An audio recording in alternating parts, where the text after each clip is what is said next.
बच्चों, एक बार फिर से स्वागत है आपका अपने यूट्यूब चैनल हिंदी सुधा ऑनलाइन में। तो आज हम पढ़ेंगे अलंकार। अलंकार का सबसे पहले हम परिचय देख लेते हैं। अलंकार क्या है? अलंकार का अर्थ है आभूषण, अर्थात सुंदरता बढ़ाने के लिए प्रयुक्त होने वाले वे साधन जो सौंदर्य में चार चांद लगा देते हैं। कविगण कविता रूपी कामनी की शोभा बढ़ाने हेतु अलंकार नामक साधन का प्रयोग करते हैं। इसीलिए कहा गया है अलंकरोत इति अलंकारः। क्या है कि अलंकार का अर्थ होता है आभूषण। जैसे स्त्रियों की शोभा आभूषण से बढ़ जाती है, गहने से बढ़ जाती है, वैसे ही कविता की शोभा क्या होता है? अलंकार नामक साधन के प्रयोग से बढ़ जाती है। अब अलंकार क्या है इसको देखेंगे कि जिन गुण धर्मों द्वारा काव्य की शोभा बढ़ाई जाती है उन्हें अलंकार कहते हैं। परिभाषा एक बार फिर से देख लेते हैं। जिन गुण धर्मों के द्वारा काव्य की शोभा बढ़ाई जाती है उन्हें अलंकार कहते हैं। इसके बाद हम देखते हैं अलंकार के भेद। अलंकार कितने प्रकार का होता है? अलंकार मुख्यतः जो है दो प्रकार का होता है। देखते हैं। काव्य में कभी कभी अलग शब्दों के प्रयोग से सौंदर्य में वृद्धि हो जाती है, तो कभी कभी अर्थ में चमत्कार पैदा हो जाता है। इनके आधार पर, शब्दों के प्रयोग के सौंदर्य के आधार पर और अर्थ में चमत्कार के आधार पर अलंकार के दो भेद होते हैं।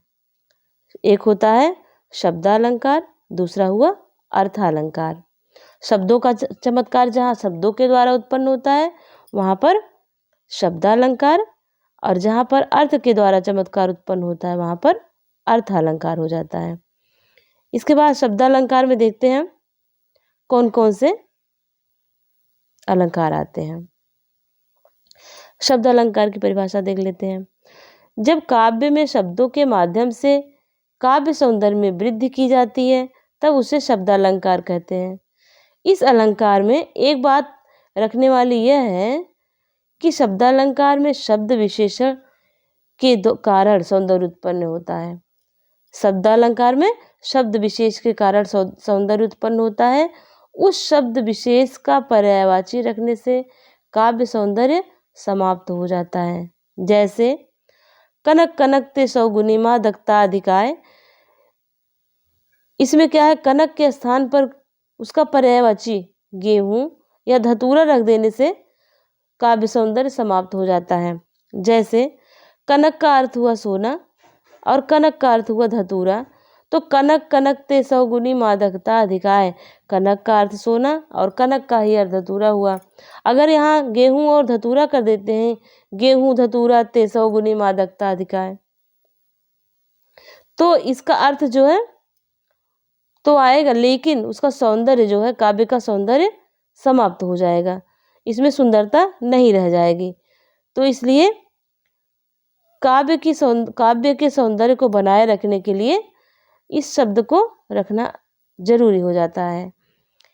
तो शब्दालंकार के भेद देख लेते हैं कौन कौन से हैं। देखिए, शब्दालंकार के भेद में अनुप्रास अलंकार, यमक अलंकार और श्लेष अलंकार। अब इसमें अनुप्रास अलंकार को देखते हैं। अनुप्रास अलंकार है, परिभाषा देखते हैं। जब काव्य में किसी वर्ण की आवृत्ति एक से अधिक बार होती है, अर्थात कोई वर्ण एक से अधिक बार आता है तो उसे अनुप्रास अलंकार कहते हैं। मतलब क्या हुआ कि किसी भी वर्ण की आवृत्ति एक से अधिक बार होती है तो उसमें अनुप्रास अलंकार होता है। जैसे तरन तनुजा तट तमाल तरुवर बहुछाए, यहाँ पर क्या हुआ है? ता वर्ण की आवृत्ति एक से अधिक बार हुई है। तरन, तनुजा, तट, तमाल, तरुवर, ता वर्ण की आवृत्ति एक से अधिक बार होने के कारण यहाँ पर क्या है? अनुप्रास अलंकार है। इसका दूसरा उदाहरण देख लेते हैं। रघुपति राघव राजा राम पतित पावन सीताराम। रघुपति राघव राजा राम पतित पावन सीताराम। इसमें देखिए र वर्ण की आवृत्ति हुई है पहले में, रघुपति, राघव, राजाराम। और दूसरे में क्या है, पतित पावन, प वर्ण की आवृत्ति हुई है, इसलिए इसमें क्या हुआ, अनुप्रास अलंकार हुआ। इसी तरह से चारुचंद की चंचल किरणें खेल रही हैं जल थल में, इसमें चा वर्ण की आवृत्ति, चारुचंद की चंचल किरणें खेल रही हैं जल थल में, चा वर्ण की आवृत्ति के कारण इसमें अनुप्रास अलंकार है। मुदित महीपति मंदिर आए, म वर्ण की आवृत्ति के कारण इसमें उपमा अनुप्रास अलंकार है। मैया मोरी मैं नहीं माखन खायो, इसमें म वर्ण की आवृत्ति हुई है। सठ सुधरय सत्संगति पाए, सा वर्ण की आवृत्ति हुई है इसमें। कालिंदी कूल कदम्ब की डारन, क वर्ण की आवृत्ति हुई है। इसी तरह से परिभाषा क्या होगी, जब एक ही वर्ण की आवृत्ति एक से अधिक बार हो तो वहाँ पर अनुप्रास अलंकार होता है। और जितने भी उदाहरण हम लोगों ने देखे, इनमें क्या है, एक एक वर्ण की आवृत्ति एक से दो से अधिक बार हुई है, इसलिए इसमें सब में अनुप्रास अलंकार है। इसके बाद यमक अलंकार देख लेते हैं हम।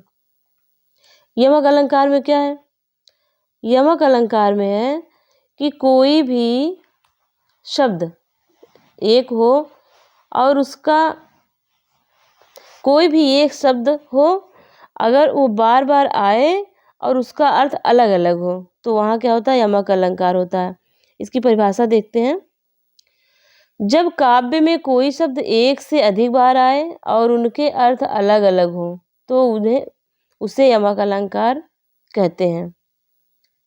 होता है लिखा है, गलत है, तो उनके अर्थ अलग अलग हो तो उसे यमक अलंकार कहते हैं। जैसे 3 बेर खाती थी वे 3 बेर खाती है, 3 बेर खाती थी वो 3 बेर खाती है।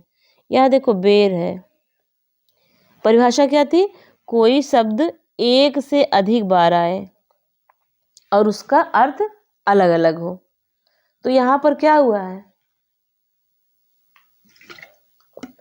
बेर शब्द की आवृत्ति 2 बार हुई है, बेर शब्द 2 बार आया है और दोनों बेर का अर्थ अलग है।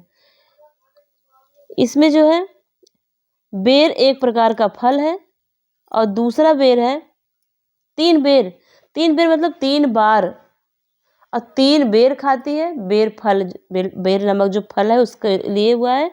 तो यहाँ पर शब्द एक ही है परंतु इसका अर्थ 2 बार आया है, इसलिए इसमें क्या हो गया, यमक अलंकार हो गया।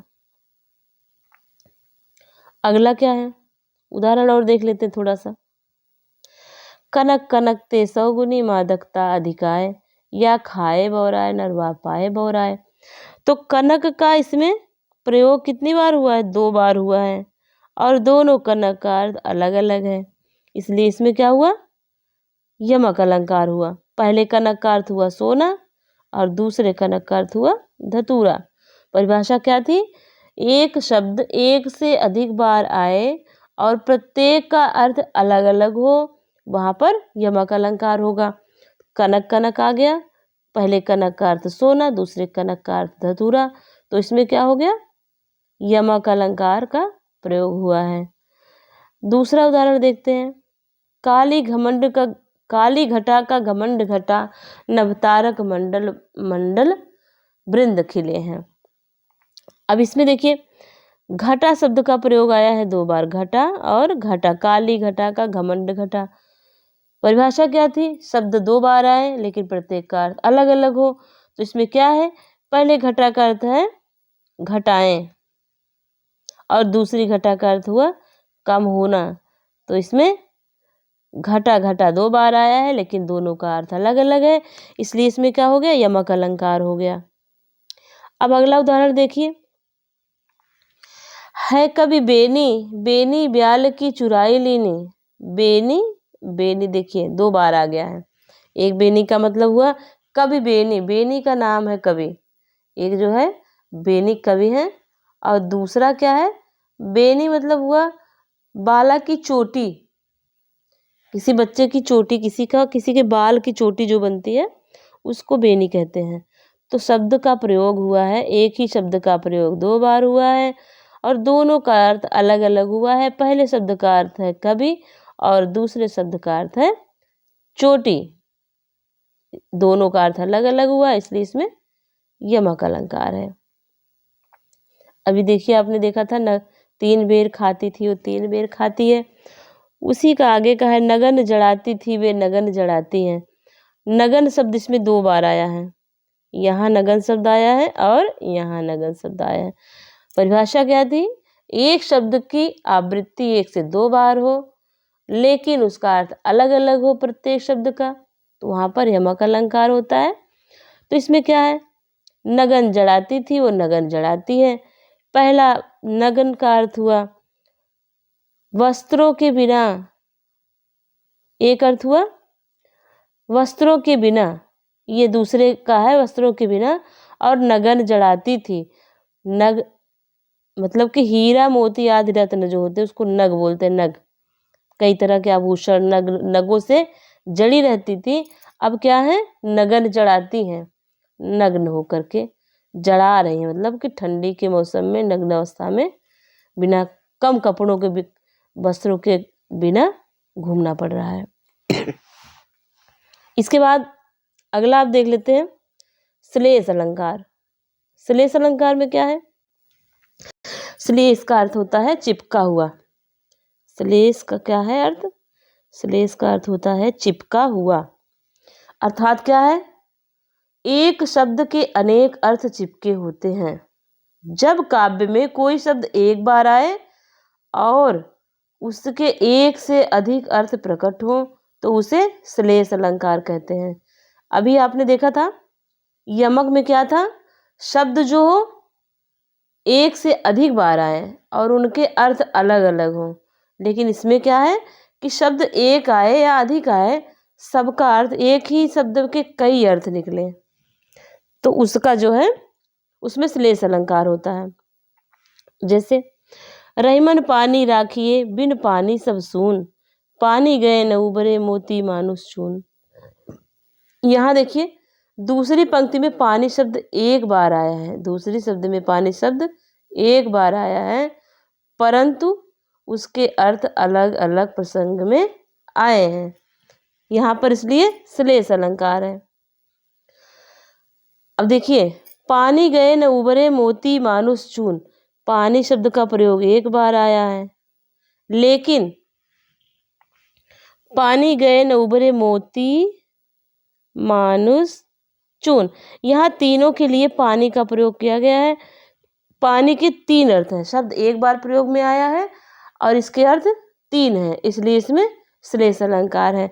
क्या परिभाषा थी कि शब्द एक ही हो परंतु उसका अर्थ एक से अधिक हो, वहाँ पर श्लेष अलंकार होता है। और श्लेष का अर्थ हुआ चिपका हुआ। तो इसमें पानी में कितने अर्थ चिपके हुए हैं? 1 2 3 अर्थ हुए चिपके हुए हैं। दूसरा उदाहरण देख लेते हैं। मधुबन की छाती को देखो, मधुबन की छाती को देखो, सूखी इसकी कितनी कलियां। यहाँ पर यहाँ कलियां का अर्थ है फूल खिलने से पूर्व की अवस्था, यौवन आने से पहले की अवस्था। कलियां का क्या अर्थ है? कलियां का 2 अर्थ है, एक है फूल के खिलने की पहले की अवस्था, एक है युवा अवस्था के पहले की अवस्था को भी कलियां कहा गया है। इसी तरह से दूसरा उदाहरण देख लेते हैं। चरण धरत चिंता करत चितवत चारों ओर, सुबरन को खोजत फिरत कभी व्यभिचारी चोर। यहाँ सुबरन शब्द के 1 से अधिक अर्थ हैं। सुबरन को खोजत फिरत, कभी व्यभिचारी चोर, कवि के लिए अलग अर्थ है, व्यभिचारी के लिए अलग अर्थ है और चोर के लिए अलग अर्थ है। एक शब्द है सुबरन, सुबरन के 3 अर्थ यहाँ पे दिए गए हैं, इसलिए इसमें क्या है? सुबरन कवि के लिए सुंदर वर्ण मतलब कि शब्द, और व्यभिचारी के लिए सुंदर रूप रंग वाली स्त्री, रूप रंग उसका सौंदर्य, और चोर के संदर्भ में इसका अर्थ सोना हुआ।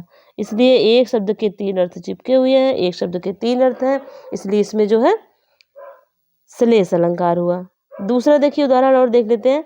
मंगन को देख पट देत बार बार है, मंगन को देख पट देत बार बार है।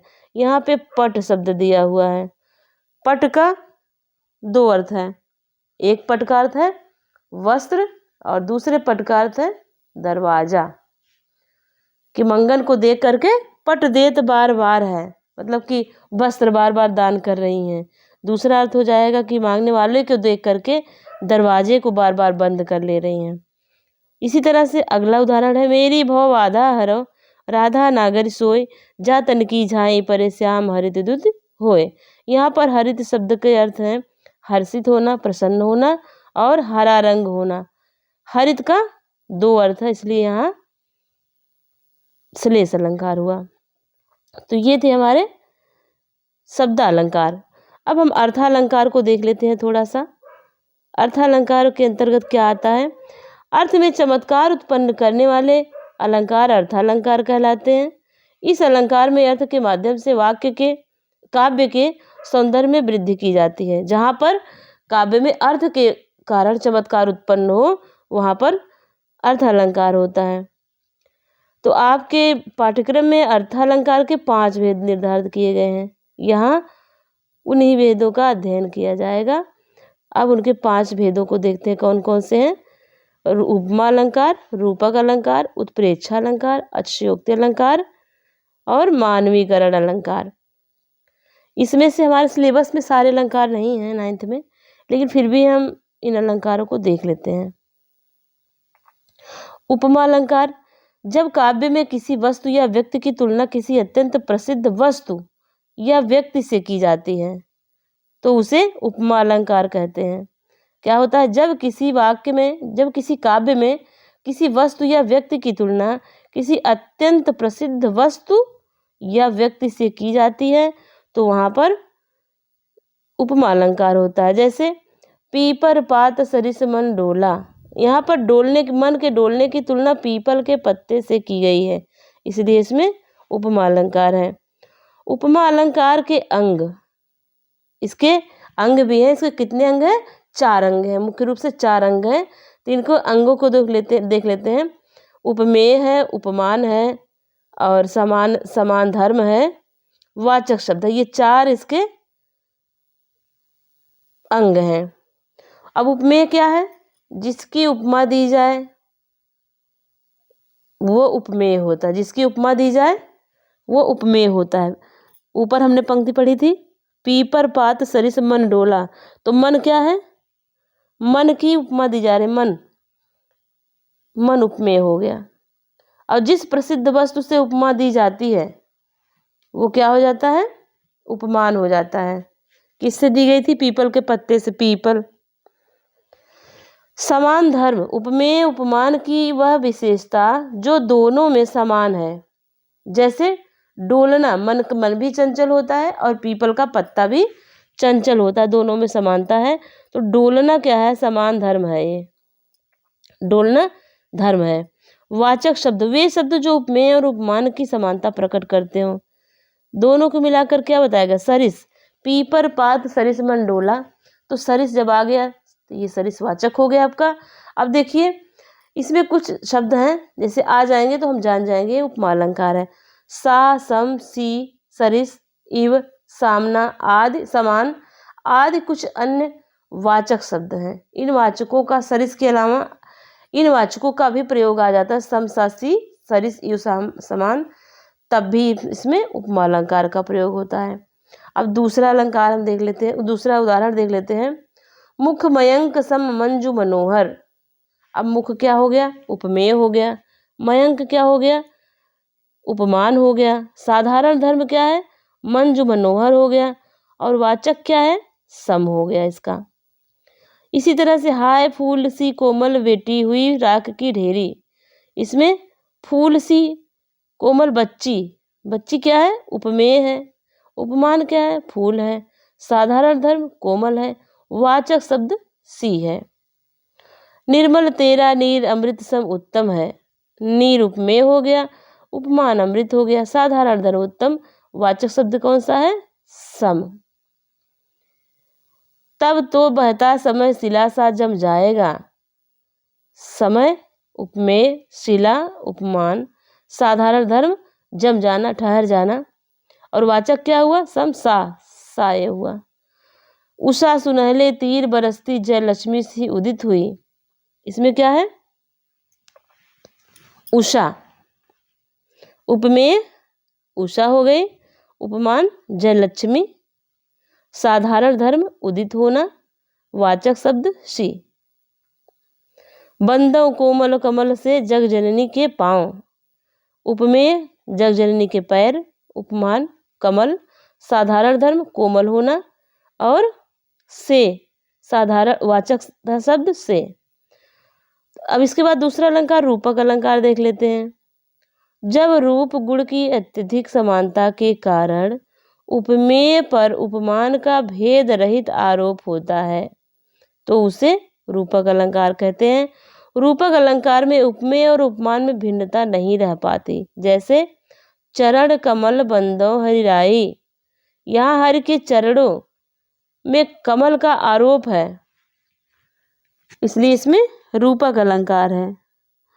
मुनि पद कमल बंद दो भ्राता, मुनि के चरणों पर कमल का आरोप है। भज मन चरण कमल अविनाशी, ईश्वर के चरणों उपमेय पर कमल अर्थात कमल उपमान का आरोप है। चरण जो है कमल जैसे हैं। बंद नहीं, अब भी चलते हैं नियत नटी के कार्यकलाप, प्रकृति का व्यवहार उपमेय पर नियत नटी उपमान का आरोप है, इसलिए क्या हुआ, उपमा अलंकार हुआ, रूपक अलंकार हुआ। सिंधु विहंग तरंग पंख को फड़का कर प्रतिक्षण में, सिंधु क्या हुआ, उपमेय, विहंग उपमान तथा तरंग उपमेय और पंख उपमान का आरोप है, तो इसलिए क्या हुआ, रूपक अलंकार हुआ। अंबर पनघट में डुबो रही तारा घट उषा नागरी, अंबर उपमेय, पनघट उपमान तथा तारा उपमेय पर घट उपमान का आरोप है, इसलिए इसमें भी रूपक अलंकार हुआ। अब देखते हैं उत्प्रेक्षा अलंकार।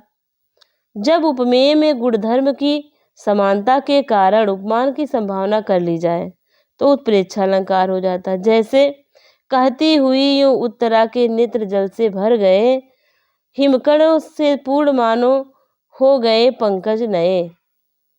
जहां पर है देखो मानो, यहाँ उत्तरा के जल आंसू मतलब भरे नयनों में हिमकणों से परिपूर्ण कमल की संभावना की गई है, इसलिए उसमें उत्प्रेक्षा अलंकार हो गया।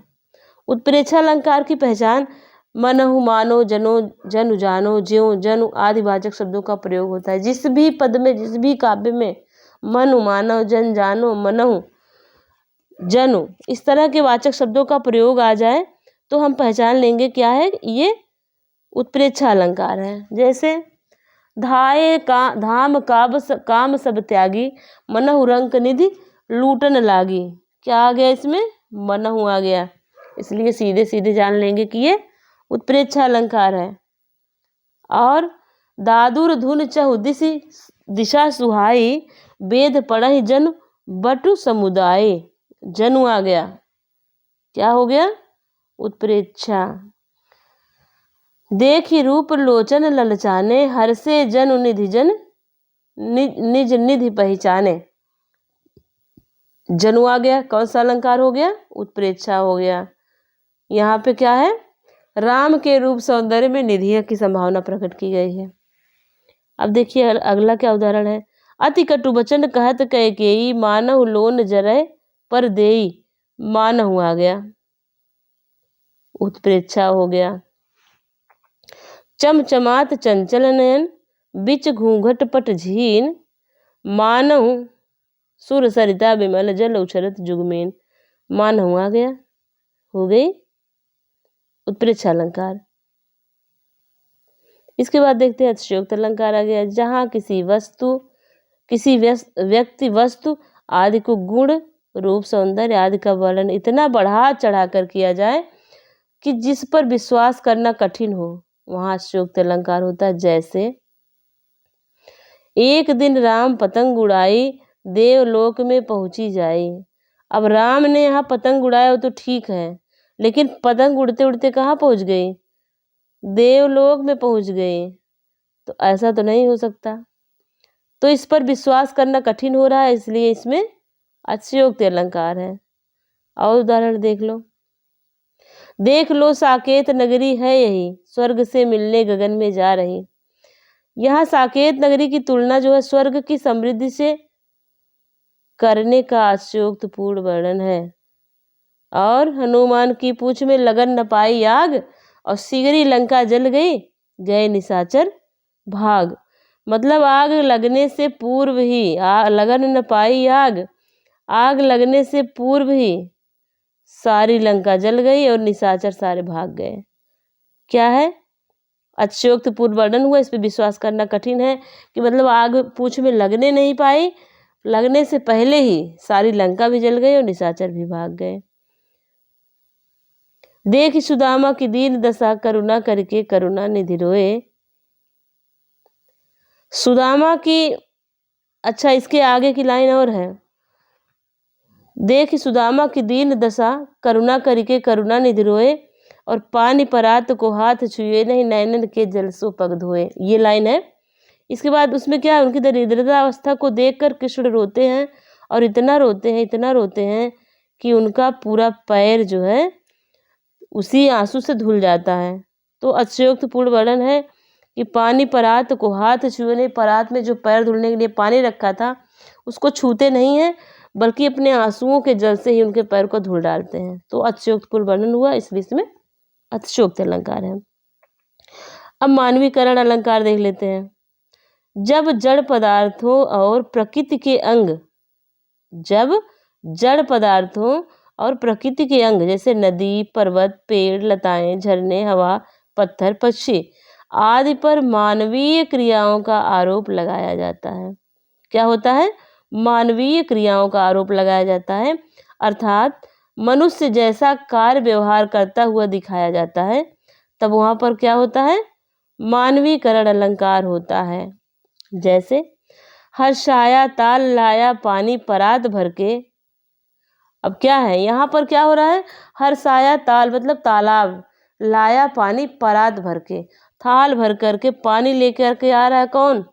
तालाब खुश होकर के पानी लाने का कार्य करते हुए दिखाया जा रहा है, जबकि पानी लाने का कार्य मनुष्य ही कर सकता है। तो यहाँ पर क्या हुआ? तालाब द्वारा खुश होकर पानी लाने का कार्य करते हुए दिखाया गया है, अतः यहाँ मानवीकरण अलंकार हुआ। प्रकृति में की चीज है तालाब, तालाब का मानवीकरण हुआ है, मनुष्यों की तरह कार्य कर रहा है, इसलिए इसमें मानवीकरण है। मसे भीगती गेहूं की तरुड़ाई फूटी आती है। यहाँ गेहूं तरुड़ाई फूटने में मानवीकरण की क्रियाओं का आरोप हुआ है। यौवन में माती मटर बेली अलियों से आंख लड़ाती है। मटर बेली का सखियों से आंख लड़ाने में मानवीय क्रियाओं का आरोप होता है। ये सारे कार्य तो मनुष्य ही कर सकते हैं, यहाँ पे कौन कर रहा है? मटर कर रही है। वही देखिए दूसरा उदाहरण फिर से आया, हर्षाया ताल लाया पानी परात भर के। यहाँ जो है मेहमान आने पर तालाब खुश होकर पानी लाने का कार्य करता हुआ दिखाया गया है, इसलिए इसमें अलंकार है कौन सा? मानवीकरण। और देखिए ये वाला देखिए, है वसुंधरा बिखेर देती मोती सबके सोने पर, रवि बटोर देता है उसको सदा सवेरा होने पर। यहाँ वसुंधरा द्वारा मोती बिखेरने, वसुंधरा क्या है? धरती क्या है? मोती बिखेरने का काम करती है, और सूर्य द्वारा सवेरे उसको इकट्ठा करने का कार्य किया जा रहा है। जो बिखेरने का काम और बटोरने का काम, दोनों काम, इकट्ठा करने का काम क्या करता है? दोनों मनुष्य ही कर सकता है। इसमें मानवीय क्रियाओं का आरोप हुआ है, इसलिए भी इसमें मानवीकरण अलंकार है। तो आज हम लोगों ने सारे अलंकारों को देख लिया है। बस इसको आप पढ़िए, रिवीजन करिए, जहाँ ना समझ में आए कमेंट कर सकते हैं, पूछ सकते हैं कुछ भी, और मिलते हैं अगले वीडियो में। Thank you.